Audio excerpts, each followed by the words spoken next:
So why is the church today, the church on planet Earth today, so different and dissimilar from that Acts 2 church?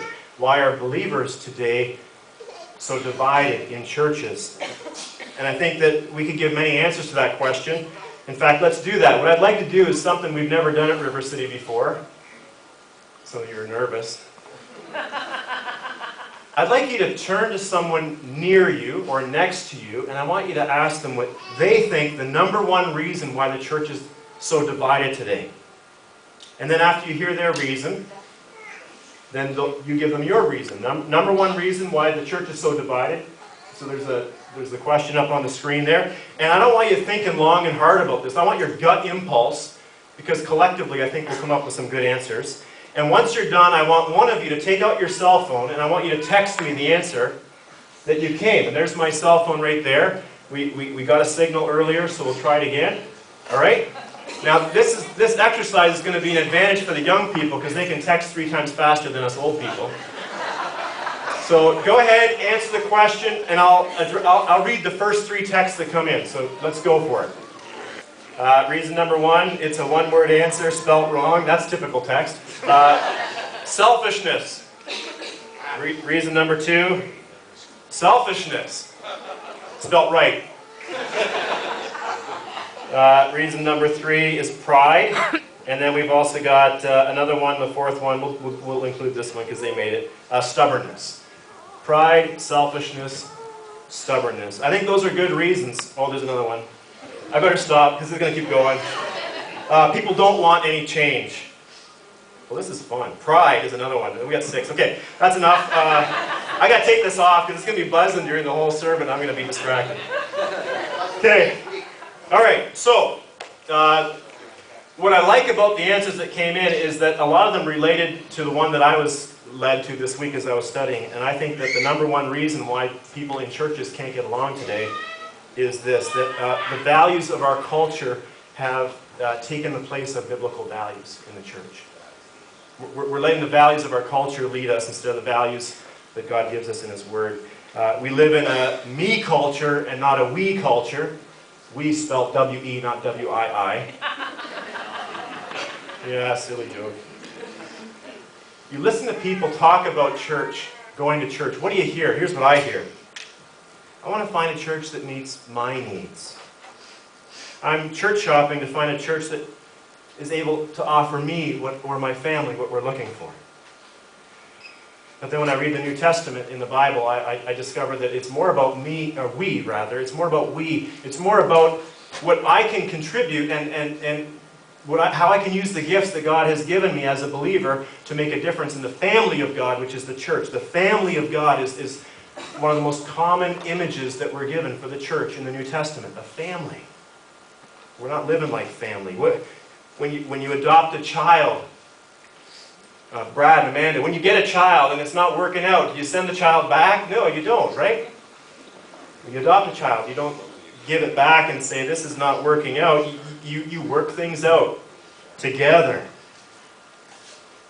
And that we hear me-centered language in our culture shouldn't surprise anyone here, at least those of you who accept the biblical teaching on the doctrine or teaching of original sin. But what ought to surprise us, what never ceases to surprise me, is that we hear that same me language in the Church of Jesus Christ. Folks, it's time to get the blindfolds off. It's time to get clarity about what the church is called to be and what the church is called to do. The church exists for the world. As I said last week, the church is God's instrument to reach, redeem, and save the world. And we need to be clear on this. We need to be clear on this. At River City, we've never had like a formal membership process. And it's not that we're against formal membership. It's just that when we think of it and we see it played out in so many of our other churches that we're friends with, we just see these cautionary flags.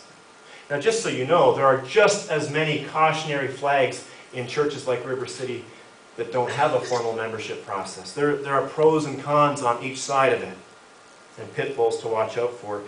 I guess for us, the verdict on formal membership is still out. Pastor Rick Warren, who's the author of probably the best-selling book of the last century, The Purpose-Driven Life, writes something wise. you'd figure. Whether a church has formal membership or not isn't the issue. Fact is, there are essentially only 5 categories of people in any church, whether it has a formal membership or like River City, it doesn't. Number 1, category 1 is the community. These are people outside your church who maybe have heard of your church. Maybe they're thinking of coming to your church, but they're not part of your church, the community. Number 2 is the crowd. These are people that attend your church maybe once every 2 months, maybe once a quarter. But if you run into them and you ask them, do you go to church? Are you part of a church? They'll probably say, yeah, I go to River City. They identify this church as their home, the crowd. Category 3 is the congregation. These are people who attend River City regularly, let's say 50% or more, the congregation. Most of the people who are part of category 3, the congregation, are serving somewhere. Most have put something into the offering a time or two. Category 4, the committed. These are people who believe in the mission of the church enough to financially support it through a planned amount, whatever that amount is, either through their envelopes or through pre-authorized giving or through checks that they give. That's the committed. And then category 5 is the core. These are families in this church and in any church who orient their entire lives around the mission of the church. They orient their entire lives around the mission of the church. Their son has a football game in Halton, and the coach has to bring him because it's Sunday at 2. All right? They make it a priority to be part of the family of God. They orient their family around the mission of the church. These are people who give sacrificially. They've consciously decided on a percentage to give, whatever that percentage is. And they've decided that they will take steps toward a tithe, and in some cases even beyond a tithe of 10%, pre-tax, post-tax. That's between you and God. But this is the core. These are your go-to people. When there's a crisis in the church, when you need to call someone in the middle of the night, you can call your core. And Rick Warren says that when you look at these 5 categories of people, when you look at them, you know where you are. You don't need to take some huge survey like, which category am I? You can identify it just like that. And the funny thing is that others around you can pretty quickly identify what category you're in as well. And some of you are in category 1, and it's exactly where you should be. You're new to River City Church, you're still checking it out, you're a skeptic, and it's going to take some time, and that's entirely fitting. But the goal of every church, the pathway to church health, is to help people move step by step toward the core. Helping people, leading people to become fully devoted followers of Jesus Christ. And many of you are at a category far below where you should be at this point. Many of you are at a category far below what you should be at this point. God has blessed you. God has revealed himself to you. God has taught you. God has been good to you. He's made himself known to you, but for whatever reason, you're stuck at a category below where you should be.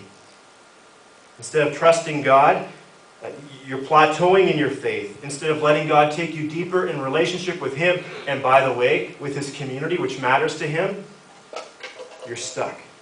You're letting the values of this world trump the values of God's Word. This week I saw an image which, more than any theological argument that I've seen recently, caused me to start thinking about this whole topic of formal church membership again. I think it's up there.